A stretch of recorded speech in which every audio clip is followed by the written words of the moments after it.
Aurore Delplace et Kevin Levy forment un couple uni depuis près de 15 belles années.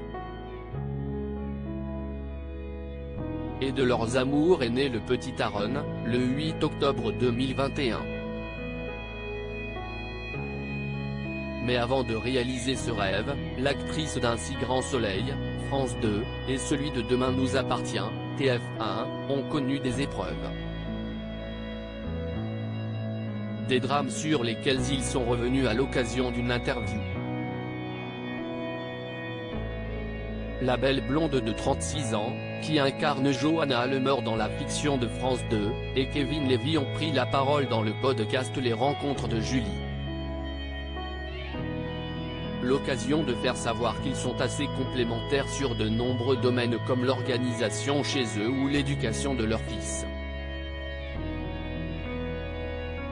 Un enfant qu'ils l'ont ardemment désiré.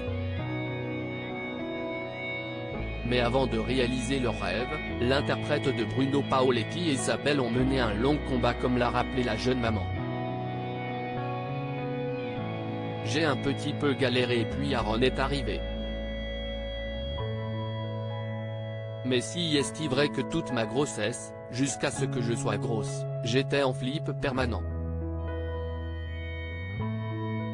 Donc, ça a été dur de profiter complètement de ma grossesse, a-t-elle déclaré.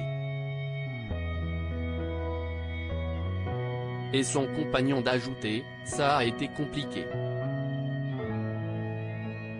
Je pense qu'il y a tellement de femmes qui passent par là. Aurore Delplace a ensuite regretté que ce sujet ne soit pas assez évoqué car on se sent seul, même si on ne l'est pas. J'aurais voulu entendre des témoignages de femmes pour savoir comment surmonter ça. Même une fausse couche à quelques semaines, on a beau dire, mais parfois on se projette, on a ce truc en nous a précisé l'ancienne candidate de The Voice, saison 2, en 2013. Et de rappeler que ce sont de vraies épreuves. Un combat déjà évoqué, ce n'est pas la première fois qu'Aurore Delplace évoque ce triste sujet en interview. En mars 2021, elle révélait qu'elle avait été victime d'une fausse couche auprès de Télé 7 jours, au moment d'évoquer celle de son personnage. Le moment fort, pour moi, était celui de la fausse couche. Il y a énormément de femmes qui vivent cela, et je l'ai moi-même vécu aussi. Je trouve ça très bien d'en parler, j'aurais même aimé le développer un peu plus, déclarait-elle. Quelques mois plus tard, en octobre 2021, c'est auprès de Télépoche qu'elle s'est penchée sur son combat.